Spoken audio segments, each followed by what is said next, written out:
हमारे पौराणिक ग्रंथों में अनेकों युद्धों का वर्णन मिलता है।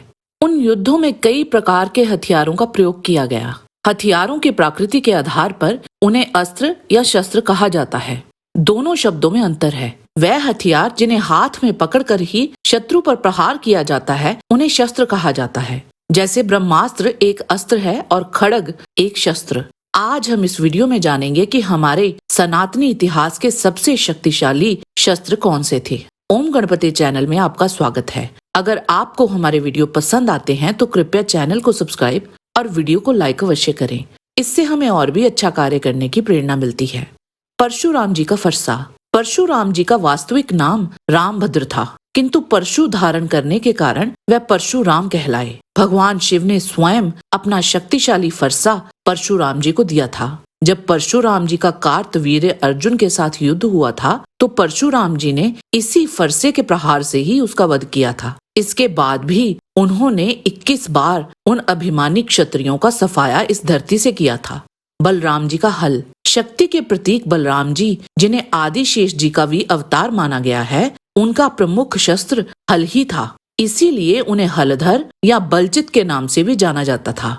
एक समय जब यमुना ने बलराम जी को स्नान करने से रोका, तब बलराम जी क्रोधित हो उठे। उन्होंने अपना हल उठाया और नदी के किनारे उसको टिका दिया और यमुना को अपनी ओर खींचते हुए अपनी पूरी शक्ति से घुमाना शुरू कर दिया। क्रोधित बलराम जी यमुना को दूर ब्रह्मांड में फेंक देना चाहते थे, पर तभी यमुना ने क्षमा याचना की और वापस वहां पानी का प्रवाह छोड़ दिया। और जब कौरवों ने सांब को बंदी बना लिया था तो बलराम जी हस्तिनापुर पहुंचे और वहां उन्होंने विनम्रता पूर्वक कहा कि सांब को छोड़ दिया जाए और लक्ष्मणा को उनके साथ जाने की अनुमति दी जाए। पर कौरवों ने ऐसा करने से इनकार कर दिया और बलराम जी का अपमान कर डाला। इस पर बलराम जी क्रोधित हो उठे और उन्होंने अपना हल हस्तिनापुर की भूमि में गाड़ दिया और हस्तिनापुर नगर को गंगा की ओर खींचना शुरू कर दिया। वह उस नगर को गंगा में डुबो देना चाहते थे। बलराम जी का ये कार्य देख समस्त कौरव भयभीत हो गए थे और उन्होंने बलराम जी की सारी बातों को मान लिया था।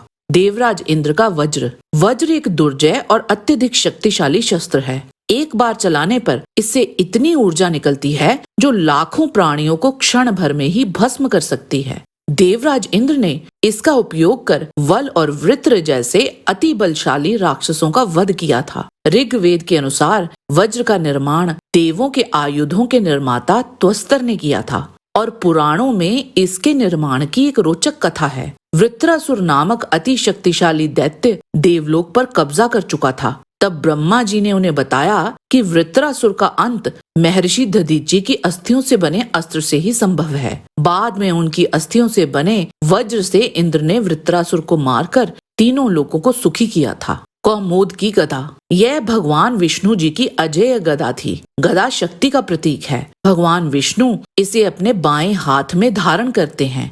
देवी भागवत के स्कंद 5 के अध्याय 6 के अनुसार जब सभी देवताओं का महिषासुर तथा उसके सभी दानवों के साथ युद्ध चल रहा था, उस समय महिषासुर का एक सेनाध्यक्ष अंधकासुर भगवान विष्णु के समक्ष पहुंचकर उन पर बाण चलाने लगा। तब विष्णु जी ने सुदर्शन चक्र को अंधकासुर के ऊपर वेग पूर्वक चलाया, परंतु अंधक ने सुदर्शन चक्र को अपने किसी शक्तिशाली चक्र से काफी दूर से ही विफल कर दिया। सुदर्शन चक्र को विफल हुआ देखकर सभी देवता शोकाकुल हो गए। तब भगवान विष्णु ने अंधक पर अपनी कौमोद की गदा से प्रहार किया। गदा के प्रहार से वह दैत्य पूर्ण रूप से मूर्छित होकर पृथ्वी पर गिर पड़ा था।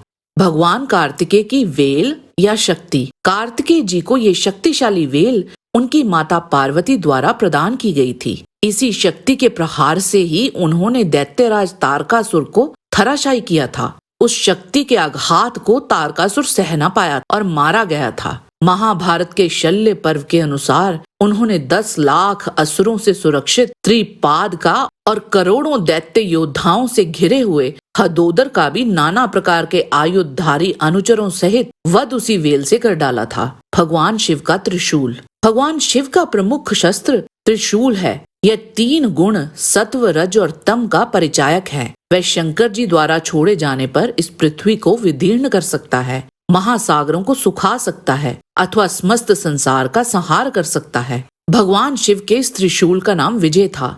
त्रिशूल के ऊपरी 3 भाग समानांतर रूप से भगवान शिव के 3 पहलुओं का प्रतिनिधित्व करते हैं, अर्थात परम शिव, पराशक्ति और परबिंदु। परम शिव सर्वोच्च जागरूकता के पूर्ण रूप का प्रतिनिधित्व करता है। पराशक्ति भगवान शिव की शाश्वत असीम शक्ति का प्रतीक है। परबिंदु भगवान शिव और शक्ति यानी कि पार्वती की एकीकृत शक्ति का प्रकटीकरण है। इनके अतिरिक्त और भी कुछ शस्त्र हैं जो अत्यधिक शक्तिशाली थे, जैसे कि भगवान गणेश को पार्वती जी द्वारा दी गई एक शक्ति छड़, भगवान शिव जी की चंद्रहास तलवार, विभिन्न प्रकार के पाश, यमराज की गदा इत्यादि। उनकी जानकारी एकत्रित करके हम शीघ्र ही अवश्य वीडियो बनाएंगे। आज के वीडियो में बस इतना ही। आशा करते हैं कि आपको हमारा ये वीडियो पसंद आया होगा। कृपया इसे लाइक और शेयर अवश्य करें। किसी भी प्रकार की त्रुटि के लिए आप सबसे क्षमा याचना करते हुए आपसे निवेदन है कि प्रेम पूर्वक परमपिता परमात्मा को मन में धारण करें